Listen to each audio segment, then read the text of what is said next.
I'm Gloria Steinem. I'm here in New York in lockdown, as perhaps many of us are, and I'm proud to be with Jewish culture in Sweden. Welcome to Jewish Culture in Sweden online. My name is Ulrika Knutsson. I'm a journalist and writer, and I've written a few books about prominent feminists of the past. But this is an interview with a living feminist legend, the American writer and journalist Gloria Steinem. She was one of the leaders of the second wave feminism in the 70s, the founder of Ms. magazine, and a courageous voice in wide fields, not least the struggle against racism, sexism, child abuse, and the struggle for freedom of speech and human rights. Gloria Steinem is the recipient of the Gillel Storch Award this year. Ms. Steinem was supposed to come to Stockholm this May to receive the award and hold a few talks, but due to the corona crisis, her visit is now postponed to May 2021. But we are glad to have her with us now. But heartily welcome to Jewish culture in Sweden, Gloria Steinem. And of course, we should have had this conversation live in Stockholm with you as the recipient of the Gillel Storch Award. But as it is now, due to corona crisis, that conversation will be postponed to May 2021. But still, here you are on phone. So congratulations and welcome to Stockholm this way. Thank you. Thank you. How does the corona pandemic affect your daily life? My daily life is quite different because I am here in New York City in my house, which is a brownstone on which I have 2 floors. I've been here for more than 5 weeks without passing through my front door into the street. I'm much luckier than most because I have a back door. I have a small garden in the back. I have enough room. I have enough food, which is very different from many people in this country and in the world. It is very strange. It's not so strange day by day, perhaps, but contemplating the future is the strangest part, because we just don't know very much about what is going to happen. But I do think, yes, I do think that there are some ways in which we have positive changes to think about, because I do believe that we now feel connected worldwide in a way that we have not before. The smallest form of this for us might be universal health care, which we do not have like every other democracy. I hope that from now on, no candidate here can deny the importance of universal health care. But I also think that because this virus doesn't pay any attention to differences in class or gender or race, that we should understand that we should stop paying attention to differences in class and culture and race, and truly understand that we are all connected as human beings. That's something to hope for, really. But if there's a worst case scenario? Well, the worst case scenario, for me, in a way, the worst case scenario is that this echoes a Native American saying or legend or a piece of wisdom, which is that if we continue to despoil the earth in the way that we have environmentally, if we continue to be cruel to other creatures, and this is partly the result of cruelty, global cruelty to animals and slaughterhouses and factory farms and so on. If we keep being so negative as a human species, that the earth, which is a living being, will shrug us off and start over. So part of me wonders if this is a shrugging off of humankind. Oh dear. But what do you think? What does the experience from a pandemic mean, especially for women? After all, women serve as medical staff.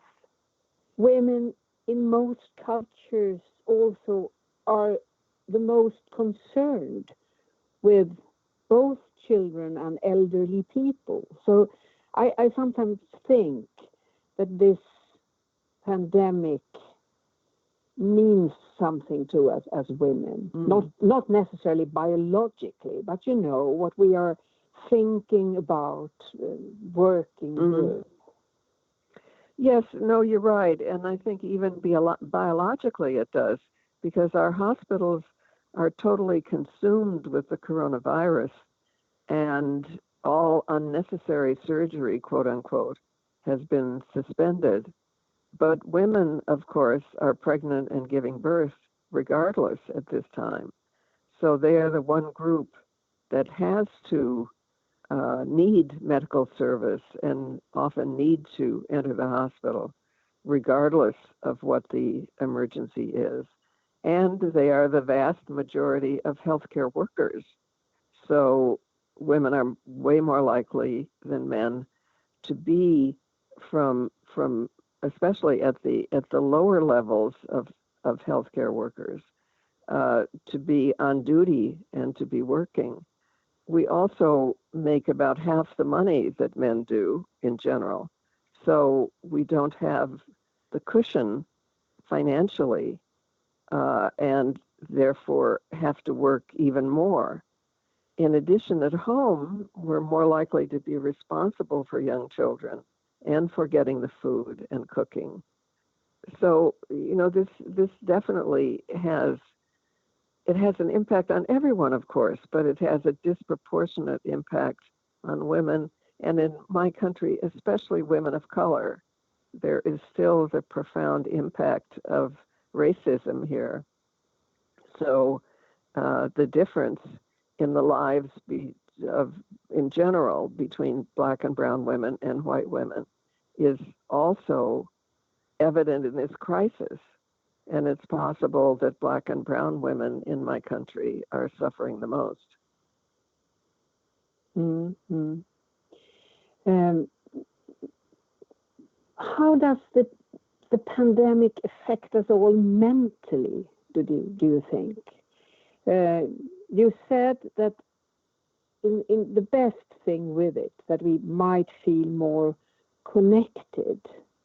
But if we are supposed to stay at home, or everyone over 70 is supposed to stay at home at least. I mean, many countries like is it the same in New York that you're not supposed to go out at all? Yes, well, in New York, it's everyone, regardless of age. We're supposed to stay indoors unless we are essential workers or going out briefly to get food. And if we go out, we're supposed to stay 6 feet apart and wear masks. So that is the universal part of it, yes. Now, yes. It's really something hard that's been put upon people to stay indoors at home and with no chance to flee if that's necessary. Well, if we really had to flee, if there were a fire, or obviously people would do that, but the the universal rules are staying 6 feet apart and wearing a mask and staying home whenever possible, staying in isolation whenever possible. I don't think we know yet how this is affecting us mentally, but it's in all kinds of ways. We are in isolation, which causes us, I believe, to live in the present, which could be sometimes positive, because in fact, we can only live in the present. We can't live fully with all 5 senses at any time except the present. But it can feel like a prison if the present is very painful. Sometimes I find in my apartment that in my state of mind, I feel very connected to people who have been prisoners of the past. I walk up and down the length of my apartment from front to back as a form of exercise. And I think about all of the people I have read about in history who live, and in the present, who live in small prison cells and whose only exercise is walking around that cell. Think of Nelson Mandela, who spent more than 20 years in a cell so small he could barely lie down, and exercising in this way. I mean, I feel both more connected to him, but also in awe of him. I have way more space. I have, 30 times more space than he did. How did he survive? So these are the kinds of places we find our minds going, and they perhaps never otherwise would have gone there had it not been for this emergency. That's absolutely true. And I think I know a wonderful book for the opportunity. Have you read Rosa Luxembourg's Letters from the Prison?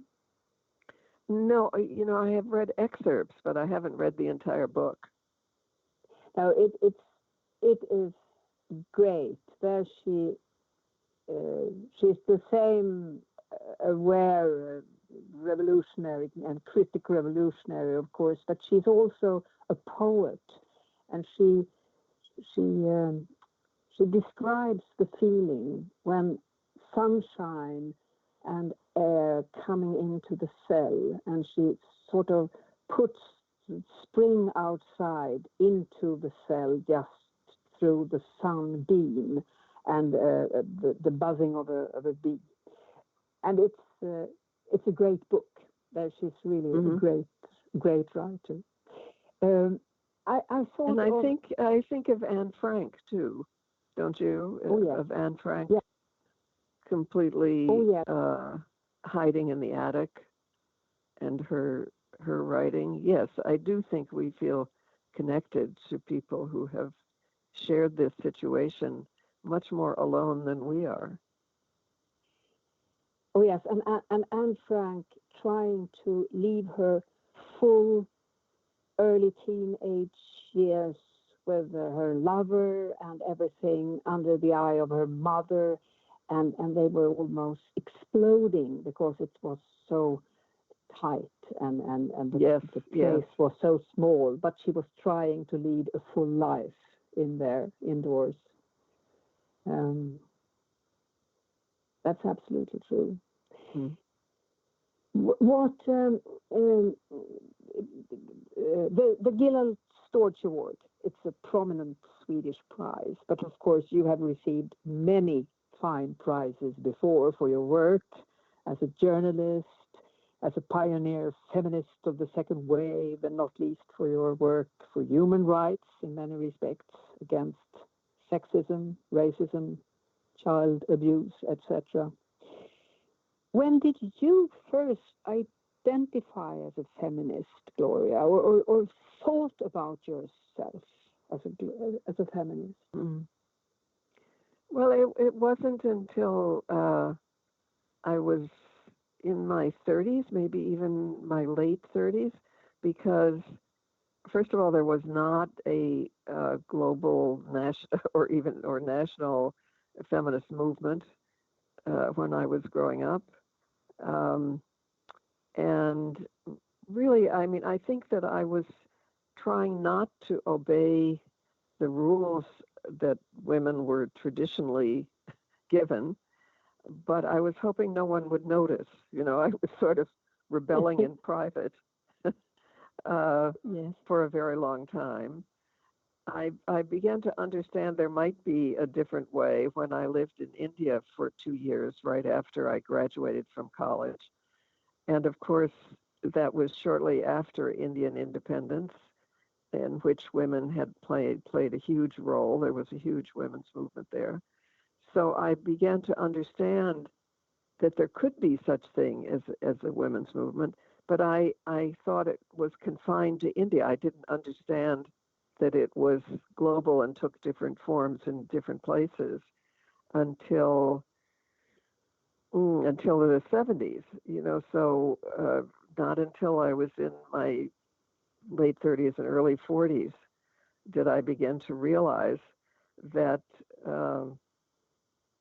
the division by gender was as crazy and dictatorial as the division by race and class and the other divisions, and that it could be different. And this was a gift, a huge, huge gift, because you realize your connectedness with other people, you realize your possibilities, and your community with women. So even though women friends had always been my lifeline and my chosen family, suddenly they became also my sense of the future and politics and possibility and analysis, because I finally realized that, of course, the confinement and dictation to women in order to control reproduction is the first step in every hierarchy. That's whether it was Hitler in Nazi Germany, whose first dictate was to close all the family planning clinics and declare abortion a crime against the state and to control reproduction, or whether it's Brazil or whether it's our own right wing here in this country. The first step in a hierarchy is controlling reproduction, and that means controlling the bodies of women. So in undoing hierarchy, that is often a first step too, and also violence against women is the biggest indicator of all other violence, more than poverty, more than access to natural resources, more than religion, or even degree of democracy. Violence against women is the predictor, that is violence in the home and in the street and so on, is the predictor of all other violence, including military violence. I was so interested in this that you went to India as a young graduate in the 50s and met with Indian women. And I suppose you also met with Gandhi's ideas. Yes. His ideas about... No, go ahead. Yes. His ideas about violence, do they also have meaning for violence, for domestic violence against women? Mm-hmm. Yes, well, when I was in India, for instance, and of course I was completely impressed and fascinated with a nonviolent revolution, as the world was. That captured the imagination of the world in much the same way that later, say, the independence movement in South Africa would. So I was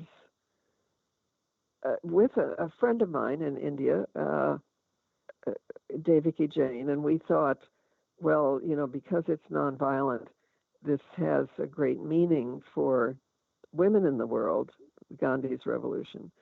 And we decided we would write a small pamphlet that put Gandhi's practice into steps and language to distribute to women's movements around the world. So we were diligently going around looking up his letters because that's the way he communicated, and interviewing people and so on. And finally we got to a woman named Kamala Devi Chattopadhyay, who was a great woman in many, many, many, many ways, and also had worked with Gandhi. And she listened to us very patiently, sitting in her rocking chair on her veranda. And when we were all finished, she said, well, my dear, we taught him everything he knew. and, and she explained to us that this had come from the women's movement, that there was already, a massive women's movement in India marching against sati, against child marriage, against much of the oppression of women. And that those were their methods, nonviolence, and that Gandhi had observed this and adopted them. So it was a great lesson to me, because I think we sometimes admire great men for their strength without understanding where they got it. That's great. And it's also great that Gloria Steinem got her first inspiration in India from the Indian women. That's something to think of. Just one thing on the personal level. You said that maybe you were in your 30s when you became aware of feminism as a political tool. But I'm still interested in your childhood. Did you get any inspiration there that you could have make use for later? Mm-hmm.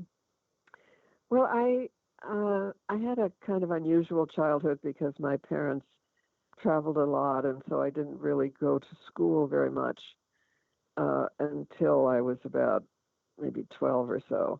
So I was always reading books, and Louisa May Alcott, who is an author who probably is known in Sweden too, but who wrote Little Women and many books for girls. She was like my best friend. I used to imagine that she would come back to life, and what would I show her first, and and she, as you can see in Little Women, was also striving to be free in a different way. And in her, Jo was the character there that most represented her as an author. Of course. Yes. And she herself, Louisa May Alcott, did not marry, was a writer, lived a very different life, not a traditional life. Did you identify with Jo in Little Women? I did, absolutely. But of course, because the world around me told me that I had to marry and I had to have children and I had to live a traditional life, I assumed that I had to, just not right now. So the just not right now factor of rebelling in the present lasted for a very long time, but it wasn't until there was truly a women's movement that I began to understand that now could be the future, that we didn't all have to live the same life, that we had choice. We had the power of making a choice. Yes. I have understood that your mother periodically suffered from anxiety and bad nerves. Did that make you grow up early and take responsibility? Yes, well, I was, first of all, I was born later in my mother's life. She must have been about 36 or 7, I think, 30. So she was a different person than she had been in her own younger life. She had been but this I only learned later. She had been a newspaper reporter. She had even become the Sunday editor of a newspaper at a time when women had, only recently got the vote. And I mean, it must have been just extraordinary what she did. But she was married. She had my sister, who was 9 years older than I. There was my father, who was a wonderful, gentle, kind, funny, good human being, but the most irresponsible person with money you can possibly imagine. And so she had many stresses in her life, and she had what was then called a nervous breakdown, which just, she just literally broke down. And she spent a year or two living in a sanatorium. When she left, she was, first of all, addicted to sodium pentothal, which was a very early tranquilizer. And secondly, she had decided that she could not live her life and survive. So she became a somewhat broken person by the time I knew her. And it literally took me a long time to realize who she had been before. There was nothing wrong with her, mentally or in any physical or even mental sense. But she was a person from whom everything she cared about had been taken away. So by the time I met her, she was not who she could have been. And in some ways, I suppose I am living out her unlived life. And I wonder if that's not true for many women, and perhaps for some too, that we are living out the unlived lives of our parents. Yes, yes. Hopefully most for better than worse. But we are sometimes fulfilling their ambitions, yes.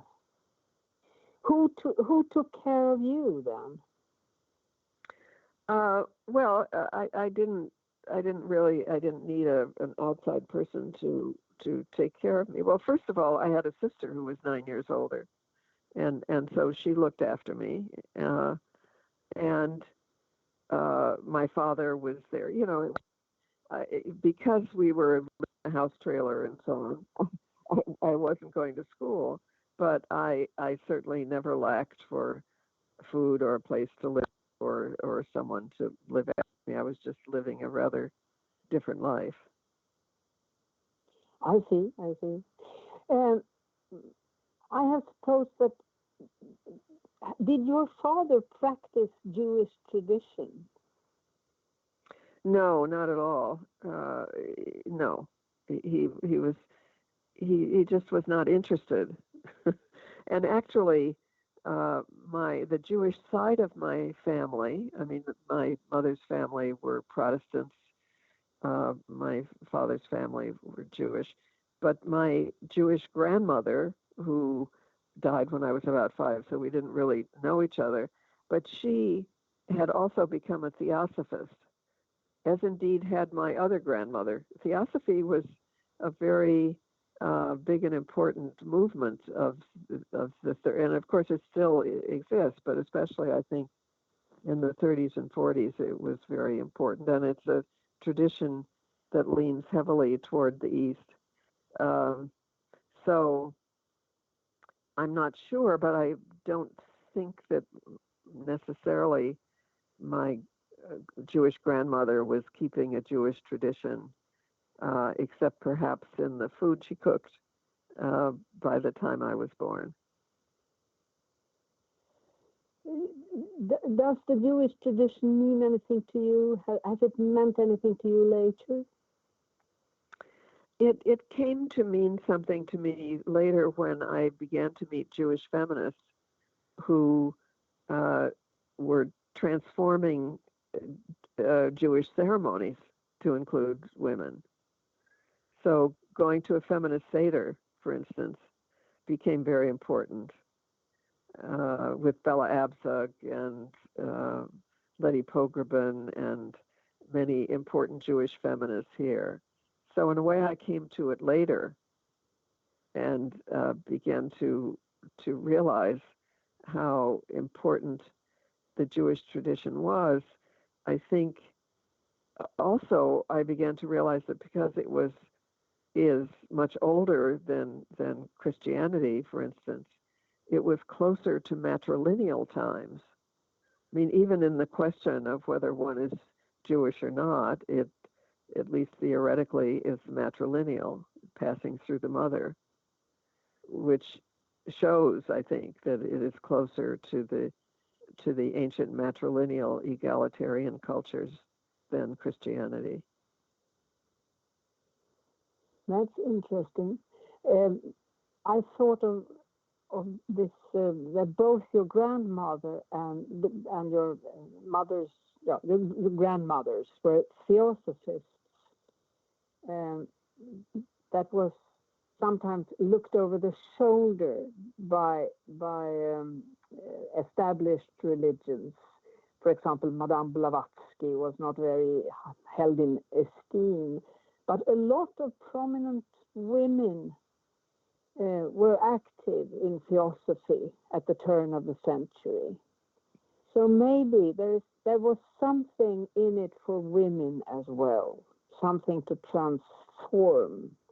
Yes, I think so. I mean, it was very much, it was way more egalitarian than monotheism. You know, because you did not have the vision of a male-only God. And as the saying goes, if God is man, man is God. You know, so it was way more comfortable and inspiring, I believe, for women than Christianity and other monotheistic religions. And talking about equal rights, because early in your feministic career, you pointed out that feminism don't come alone, and you stressed race, class, caste from India, and you still do. You often come to equal rights and equal social rights. How come, do you think?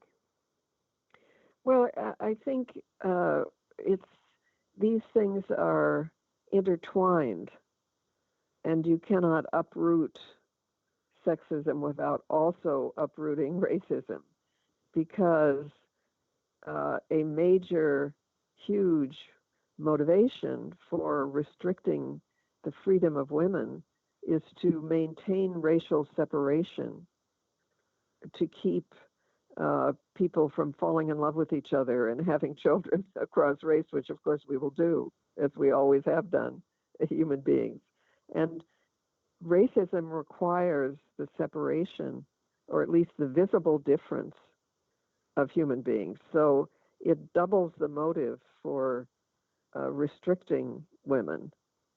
So it's just not possible to be against sexism without also being against racism, and vice versa.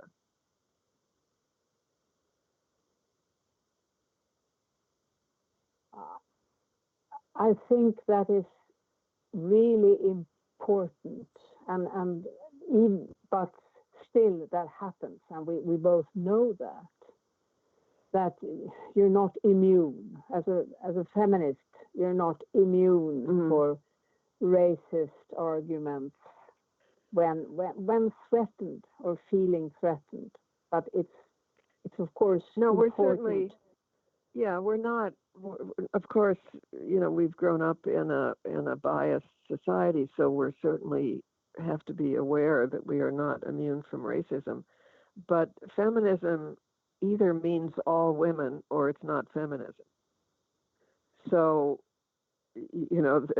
just at that level, it means all women, regardless of ethnicity or race or language or, class or whatever it is, or it's not feminism. So just at that level, we are impelled and compelled to see that the divisions among women are crazy. As one of the founders of the second wave feminism, what would you describe as the most important achievements that was made? What are you most proud of or happy about? I think what I'm most proud of is our declaration that our bodies belong to ourselves. No one else has the right to decide we must have children or we must not have children. No one has the right to touch us or invade our bodies. That the basis of democracy is our sovereignty over our own bodies, men as well as women, but because of reproduction, women's sovereignty over our bodies is threatened way more. So I'm most proud of that firm, rock bottom, universal understanding. Our bodies belong to us. Do you see the Me Too movement as a following up question there? Yes, of course. Yes, it's very much. That is a further development of our bodies belong to ourselves reproductively. Our bodies belong to ourselves sexually. Men do not have the right to touch us or to say we must behave sexually in order to keep our jobs, or to put economic pressure on us. The Me Too movement is just the logical extension of our bodies belonging to ourselves. Do you see any risks for the Me Too movement and the freedom of utterance or freedom of speech? No, because it's well understood that being that certainly even in the law that battery that is verbal is not as serious as battery that is physical. So I just think this is applying those principles to women too. Are we being accused of going too far? Yes, but that's how we know we're doing something. All of my life, we've been accused of going too far. So,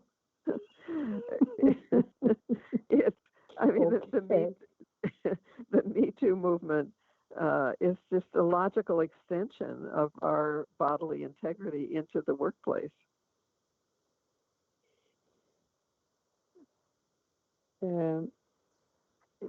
I've understood that there is a very popular series running at the HBO, Mrs. America, where you yourself play a part because it deals with women in the 70s. What is it like seeing oneself in the TV series? I don't know. I'm not watching it because because it's a profoundly silly series, and I hope it's not popular. But the troubling thing about it is that they are pretending that it was Phyllis Schlafly who stopped the Equal Rights Amendment, when in fact it was the insurance industry here. She was just window dressing. The economic motive for the insurance industry was that they did not want to have to equalize their actuarial tables. And the Equal Rights Amendment would have forced them to do that. They would have lost millions upon millions of dollars. All right. So that was the reason the Equal Rights Amendment didn't pass. This series pretends that it was women that stopped it, which is not true. The Equal Rights Amendment always had a majority support of women in public opinion polls. Now it has 90% of women in its support. So to say that women stopped it is like the sort of hen fight theory of history, that women are our own worst enemies. Of course, women sometimes disagree, but the truth is we don't have the power to be our own worst enemies. Our worst enemies are the people who are profiteering off our bodies and labor in some way. So I think about a year and a half ago, someone from the series got in touch with me, and I told them that, but obviously that didn't fit with the title of Mrs. America, which they had already decided it was the hen fight theory of history, women fighting with each other. So I'm just not watching it, and I hope it will disappear. That was really interesting to hear that, to hear your comment on Mrs. America. Yeah, well, it will pass. It will pass, right? Yes, but since you have spent so much time in American politics, also in raising money, funding money for a women president, why did Hillary Clinton didn't make it the last step? Well, of course, she did win by 6 million votes. Right. So she should be president. The reason she didn't win was what's called the Electoral College, which was an imposition in the Constitution of the slaveholding states in order to give the states that were slaveholding more power, since many of their citizens couldn't vote and didn't count. So it's important to remember that Hillary Clinton won the election by popular vote. Is it a big issue, or is anyone? Is there a discussion of trying to alter the system, the election system in America? Yes, there is. I'm afraid more proportional. There is. It's not enough in the national consciousness because I believe that many people think that we have to have a constitutional amendment to get rid of the Electoral College. So there hasn't been enough public education on this. But there is an effort state by state to get rid of it. And so, for instance, each state can vote in their legislature to say, we are going to give our electoral votes to the winner of the popular vote. And that means that at a certain point, the Electoral College would become irrelevant. That is happening. About 15 states have voted that way. So it is possible that we can get rid of the Electoral College. But especially in the midst of this emergency, there hasn't been enough of a national education campaign about that. But it is happening slowly. Mm-hmm. Well, everyone is talking of our polarized world, dichotomic world, right and left, north and south, rich and poor, men and women. What do you think can be done to alter this situation, the polarization? Can we get dialogues started again? Well, I think first of all, we ought to reconsider the word polarized, because it isn't 50-50. In this country, Donald Trump, has 30% of the people in his support. 70% are not in his support. So it's not polarized. What we have is a backlash against the civil rights movement, the women's movement. I mean, there is about 30% of, speaking for my own country, that is overwhelmingly white, less well educated, probably by and large, though not totally, because some are very well educated and very rich. But it is a backlash against the social justice movements. And therefore, I think that, the word polarized is giving in way too much. We, in a general sense, the movements for individual rights, true democracy, one person at a time, are the majority. But there is anger and money on the other side, and sometimes violence. So it's not going to be easy. This is very interesting, that the word polarized in itself is biased, because it's always, I didn't think of that, but now, from now on I will.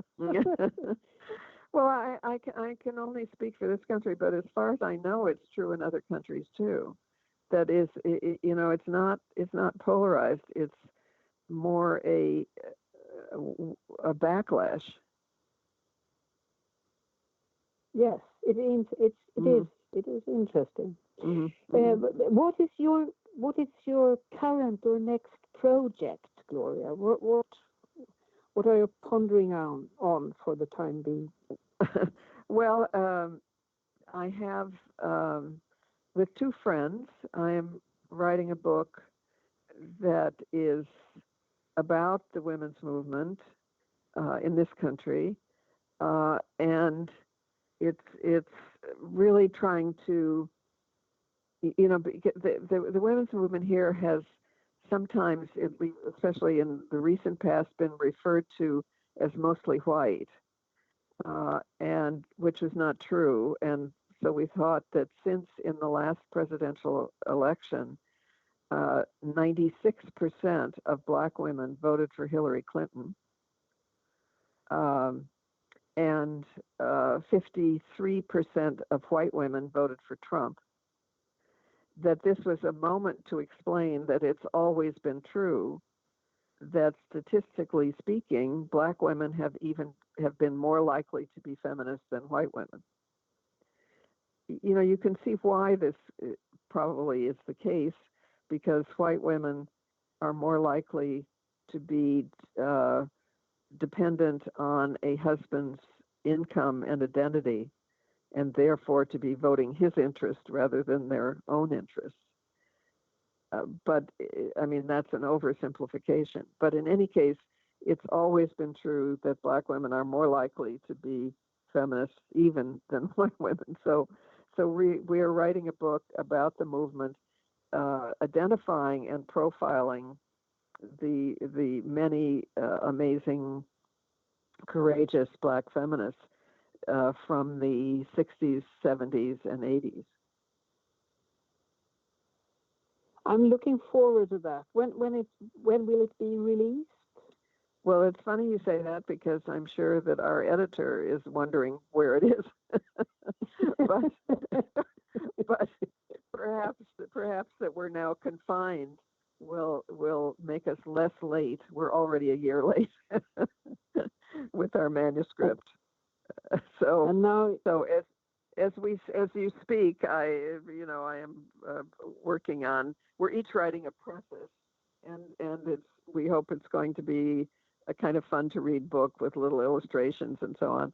So I just last night finished my own preface, and with great fear and trepidation, I'm sending it to my two co-authors to see if they think it's okay. And maybe this terrible corona has at least given us all time, a lot of time that we don't know what to do with. Well, also I think that writers are used to self-isolation, so we may be more accustomed to this. That's a public secret. Life is, has its similarities with what it used to be. But a last question, Gloria. If you look at the future, as a feminist and an optimist, because I think that's constitutional in you, since you haven't given up yet. If you look at the future, what great things lies before us? Mm-hmm. Well, I do think, I think in a way, being old, and I am old, makes you an optimist because you remember when it was worse. And we need young women who are mad as hell at the way it is now. We need to organize together. But I do think that we have been on an upward path with setbacks, sort of like steps, but we have been on an upward path. And I do believe that there is much more understanding that gender is a fiction, that we are each unique human beings than there has been in the past. This horrible science fiction movie in which we are now living is also teaching us that we are connected across national boundaries, that national boundaries are also a fiction, that we are all passengers on spaceship Earth. So my hope is that we use this consciousness of connection that has come from emergency and carry it forward in positive ways.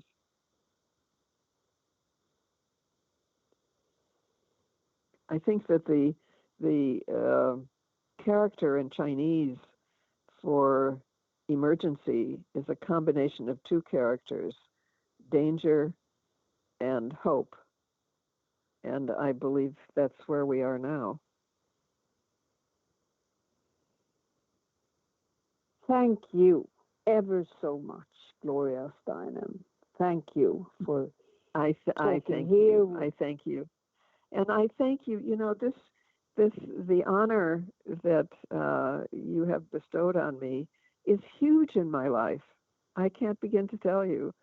I mean, because it is beyond boundaries, because it is across the ocean and outside of my own country. It's the first such honor that I have ever had. And it becomes, because it comes from you, a country that we regard as ahead of us in so many ways. So I am so grateful and so astonished by this honor, and I will do my best to live up to it. I guess the gratefulness and honor is as much on behalf of Jewish culture in Sweden, and we all welcome you heartily to Stockholm next spring, which will be as beautiful as this one. I so look forward to it. I thank you. Thank you. Thank you for listening to Jewish Culture in Sweden online. For information about coming programs, please check www.judiskkultur.se www.judiskkultur.se. I am Ulrika Knutsson, and no matter the circumstances, I wish you a lovely spring.